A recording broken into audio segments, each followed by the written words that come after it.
कब तक यहाँ बैठ के इसको देखते रहोगे? हाँ, तुम्हारे घूरने से ये सही नहीं हो जाएगी।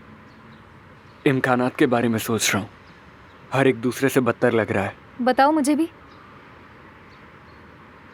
अगर बाबा को फ़ोन किया तो वो कोई भी बात सुने बगैर मुझे पुलिस के हवाले कर देंगे।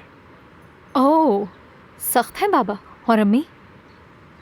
अम्मी ने कल ही ये गाड़ी खरीद के दी है, वो तो शायद कच्चा चबा जाएंगी। अरे कोई तो होगा जिसको तुम फोन करके बता सको। एक भाई है। तो करो फोन। उससे फ़ोन करने से बेहतर है कि मैं यहीं मर जाऊं। क्यों, क्या वो भी सख्त है? नहीं, इससे भी बदतर, इंतहाई खुद पसंद, मुकम्मल और लापरवाह। उफ, क्या मतलब है? क्या तुम्हारे पास किराए तक के भी पैसे नहीं हैं? यार सिमित तक तो मैंने तुमसे मंगवाया था, पैसे कहाँ से होंगे? अजीब हो तुम भी, एक पैसा नहीं मेरे पास। मेरे पास तो कुछ सिक्के ही पड़े हुए हैं। चलो, गरीबों की दुनिया बुला रही है तुम्हें। लाओ एक सिमित और दो मुझे। ये लो। तुम फोन क्यों नहीं कर रहे हो अपने भाई को? क्या पता कोई रास्ता निकाल दे वो। उठाएगा नहीं, करके देखता हूँ। करो करो।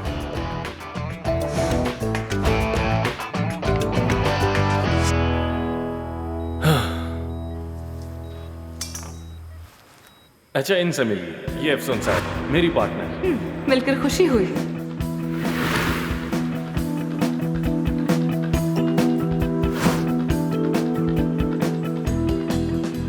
आयशा साहब कहाँ हैं? उनसे मिल लेता हूँ मैं। तुमने देखा उन्हें? डांस? हम तो डांस करने वाले थे ना, कहाँ जा रहे हो? डांस? डांस करने वाले थे?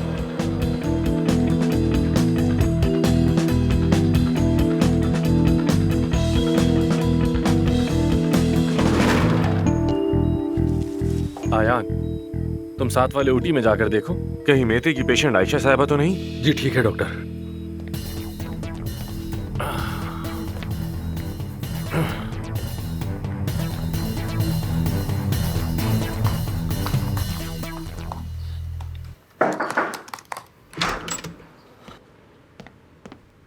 आमिर मॉडर्न लाइफ हॉस्पिटल गया था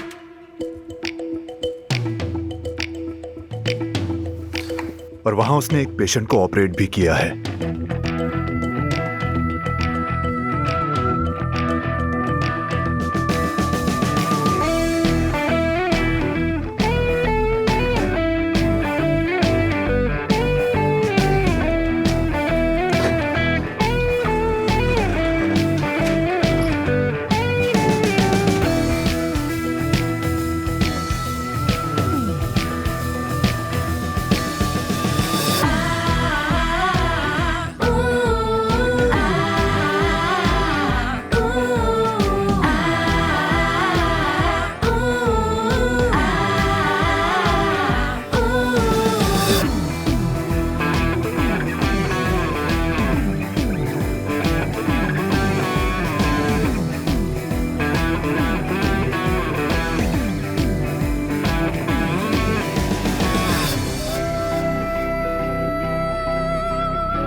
जब मेरे पेशेंट को मेते के पास तुमने भेजा, क्या इस तरह पार्टनरशिप करोगी तुम?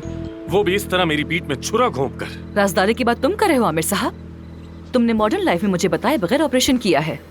इस हॉस्पिटल के बाहर ऑपरेशन करना बिल्कुल मना है। खत्म कर दूंगी तुम्हें। करके तो दिखाओ, मैं भी शौक से देखूंगा कि तुम कैसे करती हो। मेरे पास अपने बहुत से तरीके हैं, तुम फिक्र मत करो। तुम्हें अंजाम तक पहुंचा के रहूंगी। और ये काम इतनी जल्दी होगा कि तुम्हें खुद हैरत होगी कि तुम कैसे खत्म हो गए।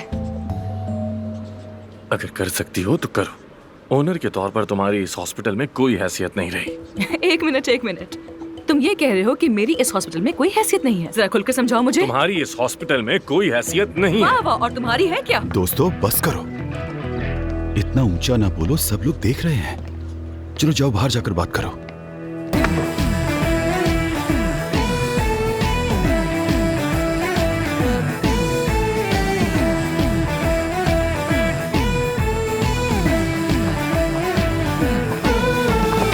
जब से यहाँ आई हूँ इस हॉस्टल में फसाद खड़ा करके रखा है तुमने। मैंने तुम्हें कई बार समझाया है कि ये कोई गांव नहीं है, यहाँ हर चीज के उसूलों जवाबित होते हैं। अगर मेरे गांव से होने का दोबारा जिक्र किया तो तुम्हें जोर की लात मारूंगी।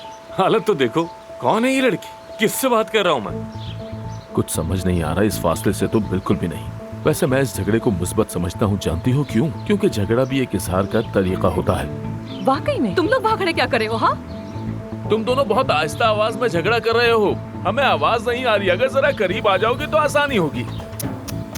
जरा देखो तो सही, झगड़ा, शोर, अफरा तफरी, जो कुछ चाहो सब है यहाँ। तुम्हारी वजह से हमारा इमेज खराब हो रहा है। आमिर ठीक कह रहा है, बिल्कुल ठीक। इस तरह क्लिनिक नहीं चलते, या तो सुलह कर लो या फिर अलग हो जाओ। हाँ तो बोलो फिर, आमिर हक पर, आमिर हक पर। क्या ये स्लोगन है यहाँ का? आमिर ही हक पर है। कोई हक पर नहीं है, मैं हूँ हक पर। दोस्तों, हमें कुछ देर तनहा छोड़ सकते हो? ठीक है, देखना वही जीतेगा। तुम्हें तो बहुत मजा आ रहा है ना इन बातों का। अपनी सरबराही मजबूत कर रहे हो। अगर तुम वाकई सरबराह हो तो फौरन नीचे जाके मसाइल हल करो पहले।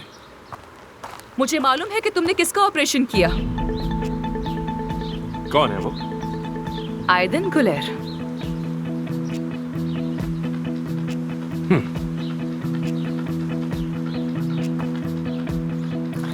Very nice.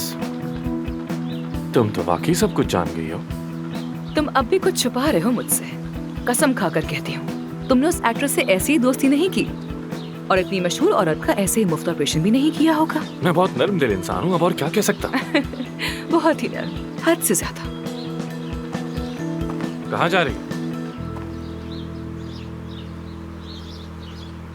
आयदन गुलेर से मिलने जा रही हूँ मैं। देखते हैं वो क्या बताती है मुझे। कहीं नहीं जा रही हो तुम। तुम्हें आयशा और बादे साहिबा से निपटना है। अगर तुम खुद को यहाँ का बॉस कहते हो तो मेरा बिगड़ा हुआ काम तुम ही ठीक कर लो ना। यार मैं तंग आ चुका हूँ तुमसे। सिर्फ 2 दिन में ही तंग आ चुका हूँ तुमसे।